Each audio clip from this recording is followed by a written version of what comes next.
हमारे यहाँ इसको शुक्ल एकादशी भी कहते हैं, और कहते हैं ये सती माता ने यही एकादशी के दिन से जो व्रत साधना करना प्रारंभ करी थी वो सुख देने वाली थी। निवेदन है आपसे भी,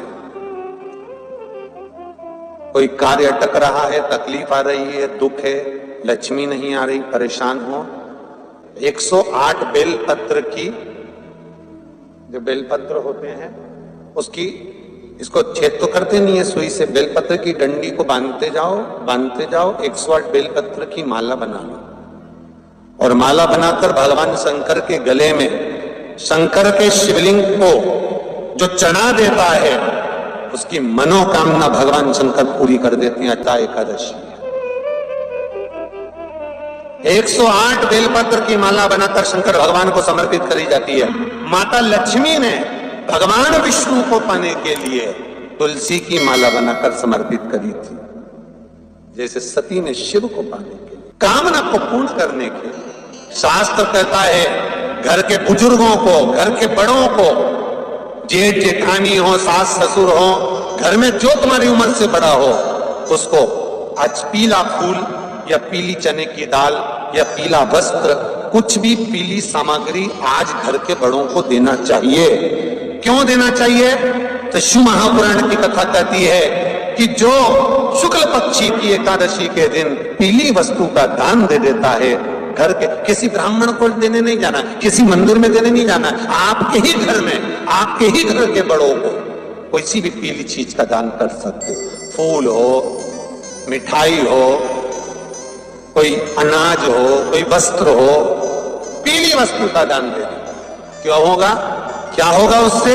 शिव महापुराण की कथा कहती है उससे जिंदगी में कभी बड़ी बीमारी प्रवेश नहीं करती। सनातन धर्म कहता है बट वृक्ष की पूजन करने वाला, बट वृक्ष के नीचे शिव की आराधना करने वाला, लोम समर्पित कर जल चढ़ाने वाले का जैसे कर्ज मुक्ति होती है, उसी तरह आंवले के वृक्ष के नीचे मात्र ताजा मिष्ठान दूध का बनाकर उस सामग्री को भगवान आंवले के वृक्ष के नीचे पूजन करने से लक्ष्मी और संपदा की वृद्धि होती है। जैसे शमी का पौधा, शमी का वृक्ष, शमी के वृक्ष के नीचे मात्र दूध और जल मिला हुआ जल, शमी के वृक्ष के नीचे मात्र ओघड़दानी अवधूतेश्वर महादेव के नाम से केवल हफ्ते में एक बार भी अगर दूध और जल का मिश्रण शमी के पौधे के नीचे कर दिया जाता है तो कहते हैं शरीर में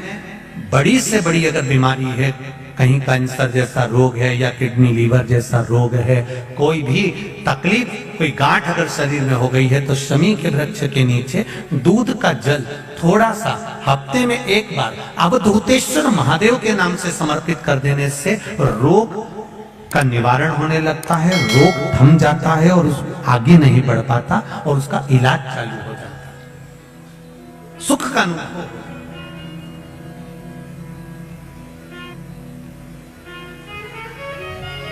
बस एक बात का स्मरण रहे आप, आंवले के वृक्ष के नीचे अगर कोई भोग लगाया गया है पा सकते हैं, पीपल के वृक्ष के नीचे कोई भोग लगाया है पा सकते हैं, बट वृक्ष के नीचे कोई भोग लगाया गया है पा सकते हैं।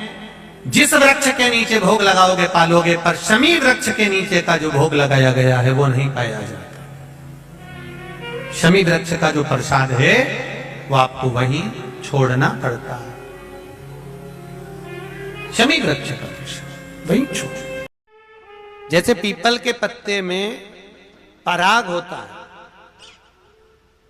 हमारा हिंदू धर्म, हमारा शास्त्र कहता है, हमारे शास्त्र, हमारे वेद डॉक्टर वर्णन करते हैं कि पीपल के पत्ते को अगर एकादशी और द्वादशी के दिन एक तांबे के पात्र में गला कर रख दिया जाए और उस पानी का आचमन 3 बार करा जाए तो जिसकी नाड़ियां चोक भी हो जाती है, डॉक्टर बोले इसका बाईपास करना पड़ेगा, उसको केवल 3 आचमन पानी एकादशी और द्वादशी को पीपल के पत्ते का कराया जाए तो अंदर की नाड़ियां भी खुल जाती हैं। पीपल के पत्ते का इतना प्रमाण हमारे विष्णु पुराण में वर्णन है। पीपल के पत्ते का इतना प्रमाण, पीपल के पत्ते का इतना लेख। जैसे चर्म रोगधारी व्यक्ति होता है ना, जिसकी चमड़ी सफेद पड़ जाती है, तो उसको क्या करना चाहिए? केवल हिंदू धर्म में केवल एक पीपल का वृक्ष है जिसका पराग झड़ता है, और वो रात्रि को लगभग 10 बजे से 12 बजे के भीतर, 9 बजे से 12 बजे के भीतर पीपल के पेड़ के पत्ते का पानी झड़ता है। उसके नीचे एक थाली रख देना चाहिए, और उस थाली में पीपल के पेड़ के नीचे रख दो, और उसका पराग जब झड़ जाए वो पानी को बाल्टी में धो लो, और धोने के बाद थाली को उस पानी से 15 दिन, 8 दिन, 20 दिन स्नान करिए। धीरे धीरे चर्म रोग समाप्त हो जाता है, सफेद जो चमड़ी पड़ी वो वापस अपने रंग में आना चालू हो जाती है। कोई डॉक्टर को ही नहीं दिखाना। 2 चीजों को याद रखिए, गौदान और एकादशी। श्रीमद वल्लभाचार्य जी ने मायावत का खंडन करा था जगन्नाथपुरी में, और श्रीमद वल्लभाचार्य जी ने कहा था एकादशी मरने के बाद मत दो, एकादशी जीते जी दो। कहा था कि नहीं कहा था? जीते जी दान करिए। इसलिए जगदीश में, जगन्नाथपुरी में एकादशी उल्टी लटकी हुई है। करें आपने दर्शन? जगदीश में एकादशी को उल्टा लटकाया, क्यों? क्योंकि वल्लभ ने कहा कि एकादशी जीते जी दो। कई पंडितों कहते हैं तुम्हारे दादाजी मर गए, जब 12वें का दिन होता है ना तो पंडित जी संकल्प छुड़ाते हैं, देव एकादशी। बड़े बेटे ने 5 दे दी, छोटी बहू ने 3 दे दी, उसने 2 दे दी, उसने 2 दे दी, तो क्या तुम्हारे दादाजी भिखारी थे जो तुम्हारी एकादशियां लेकर जाएंगे? और तुम कौन होते हो दादाजी को एकादशी देने वाले? तुमने कौन सा इतने पुण्य कर लिए जो तुमने एकादशी दे दी? एकादशी के दान की महत्वता श्रीमद वल्लभाचार्य जी ने कहा कि कोई व्यक्ति अगर खटिया पर सड़ रहा है, पलंग पर तड़प रहा है, हॉस्पिटल में पड़ा हुआ है, तो निवेदन है कि उसको देखने जाओ तो अपनी करी हुई एकादशी में से 2 एकादशी का दान उसको तुरंत दे दो। क्यों? तो जिससे उसको मोक्ष मिल जाए, मरने के बाद नहीं। क्योंकि मरने के बाद तो वो 10वें के दिन, गरुड़ पुराण में लिखा है 10 दिन तक जीवात्मा घर की अटारी पे रहती है। कितने दिन? 10 दिन। 10 दिन के बाद जीवात्मा चली जाती है।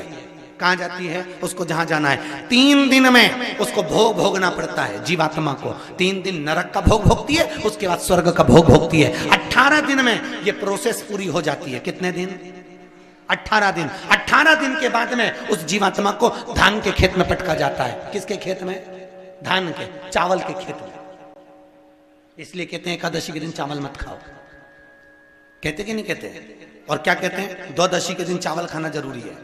एकादशी का पालना करना है तो द्वादशी को चावल का 1 ग्रास खाओ, तब द्वादशी को चावल खाओगे तो एकादशी लगेगी।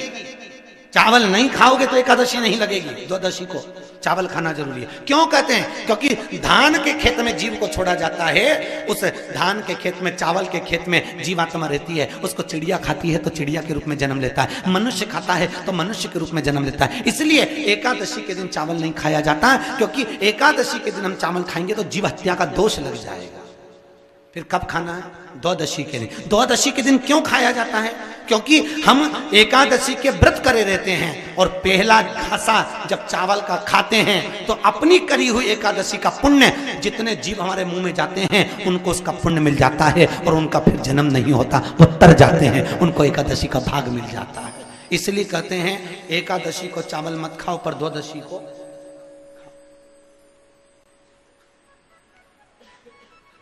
खाइए। 10 दिन तक जीवात्मा है, और आपने एकादशी कब दान दी? बोलो जम के। 12वें के दिन, 13वें के दिन आपने एकादशी का दान दिया, वो मिली उनको? अरे बोलो अच्छे से।